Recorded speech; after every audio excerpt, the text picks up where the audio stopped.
Sa lahat po ng mga OFW distress, kung alam yung emergency na yung sitwasyon nyo, mag-direct na po kayo sa OWA or DMW.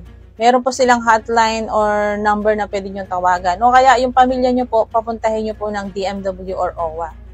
Marami po kasi kami nakakausap ng mga OFW distress na kakahingi lang po ng tulong, kaka-report lang po natin sa DMW or OWA is gusto nila agad ng response or gusto nila agad ng solusyon. So kami po ay advocate lamang, taga-report lamang po kami kung ano po yung mga nararanasan nyo, ano po ang mga sitwasyon nyo sa inyong mga employer. So pag nagmamadali po kayo or gusto nyo na pong makauwi agad, mag-direct na po kayo sa DMW or OWA. Kahit ano man po ang nangyayari sa inyo o sitwasyon nyo sa inyong mga employer, ugalihin nyo pong mag-report sa inyong mga agency. Kaya nga po tayo nagkaroon ng agency, obligasyon po ng agency na i-monitor po tayo. I-message nyo ang inyong mga agency. Pag once po kasi yan na nakarating kay Senator Raffy Tulfo, baka sabihin nila ay hindi kayo nagsasabi. Pagkatapos nyo mag-message sa inyong mga agency, screenshot nyo, isave nyo sa inyong mga cellphone para may patunay na nagsumbong kayo, nagsabi kayo ng inyong mga sitwasyon.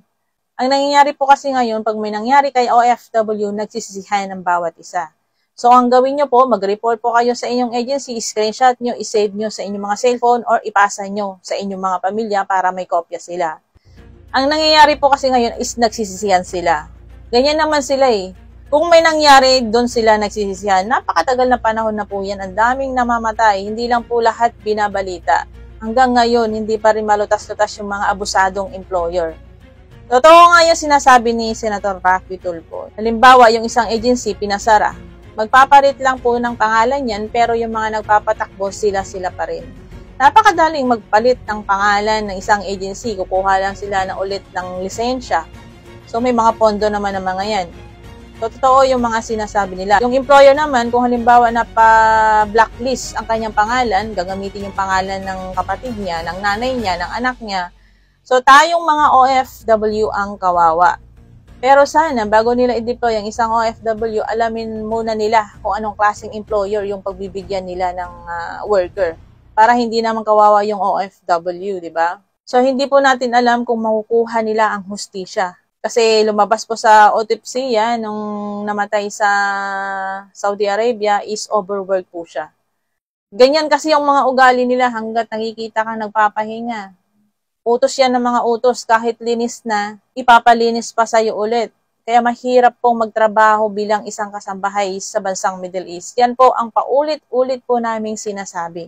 Kaya nga po nagkaroon ng advocate para tulungan po ang Polo Embassy, DMW, OWA. Kasi napakadaming problema po ng mga OFW sa Middle East. Hindi na po nila makayanan. Isa-isa ba naman yan kakausapin mo?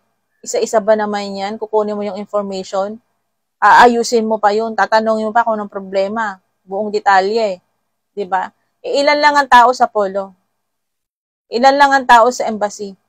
So, hindi po nila makayanan. So, nandyan po ang advocate para tanungin si OFW distress kung ano yung kalagayan niya. Kung walang advocate, hindi po natin alam kung anong mangyayari sa ibang mga OFW. Kaya laking pasasalamat po natin sa mga advocate kasi walang sweldo mga yan sa gobyerno. Volunteers lamang po mga yan. Non-government organization po. Kaya nga tinayo ang OWA, DMW, Embassy, Polo para sa mga OFW. Kaya kung may problema kayo sa mga employer, sige, mag-report lang kayo na mag-report sa DMW, sa OWA, sa Polo, sa Embassy. Nandyan sila para sa mga OFW.